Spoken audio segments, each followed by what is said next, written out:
বানানোর জন্য বসে পড়েছি। এখানে আছে সাদা সরিষা আর শুকনো মরিচ আর রসুন বাটা, পেঁয়াজ পাতা, চিনি, পাঁচফোড়ন, জিরার ফাঁকি আর এই যে কালকের আমগুলো আছিল সেগুলো শুকিয়ে এনেছি এক রোদ দিয়ে। দেখছেন কত সুন্দর মাশাআল্লাহ শুকিয়ে গেছে। আগে আমি পাঁচফোড়ন আর তেজপাতা দিয়ে দিলাম।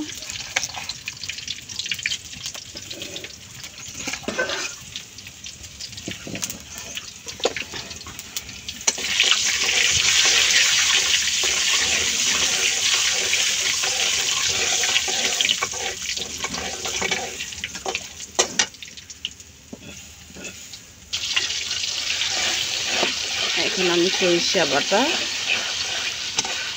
শুকনো মরিচ আর রসুন বাটাটাও দিয়ে দিলাম। এখন সুন্দর করে এটাকে ভুনা করে নেব।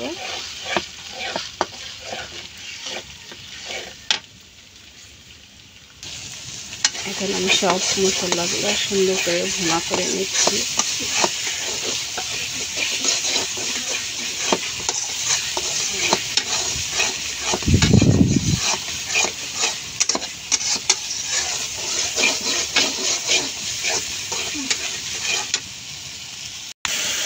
আমগুলো সুন্দর করে ধুয়ে তারপরে কড়াইতে দিয়ে দিচ্ছি।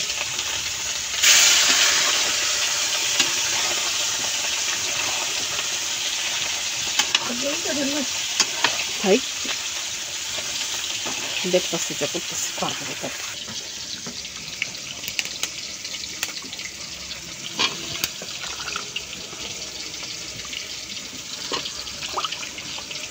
অনেকে আম শুকিয়ে আর ধয় না, কিন্তু আমরা সুন্দর করে ধুয়ে তারপরে সেই আমটাকে কষাই।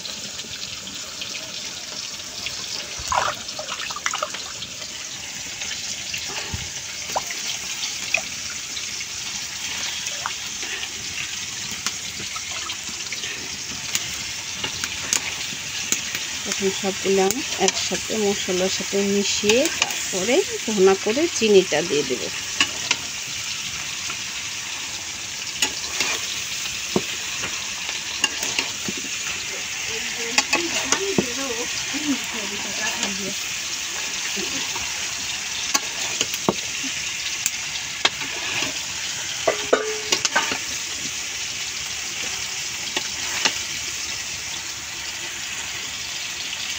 তাই একটু লবণ,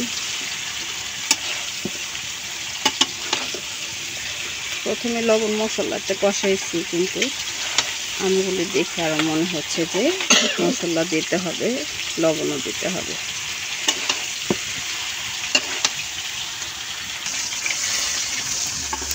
সব কিছু দিয়ে সুন্দর করে নেড়ে চেড়ে নিচ্ছি।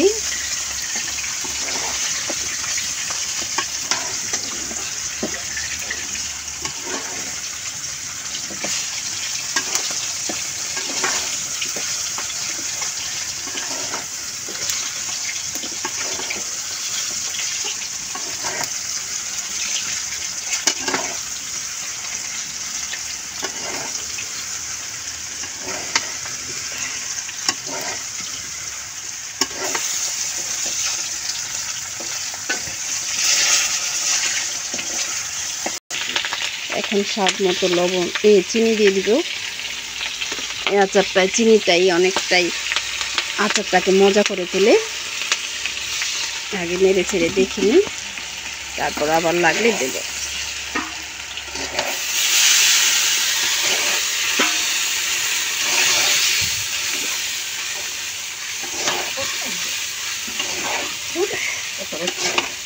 দেখছেন মাশাআল্লাহ আচারটার কালারটা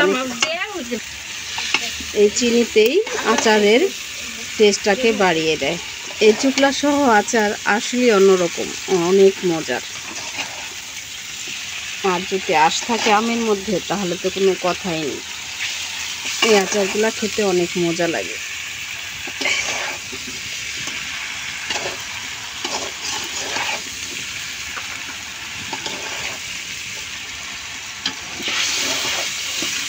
রেসিপিটা আমার শুকনো মরিচ দেবো মনে নাই।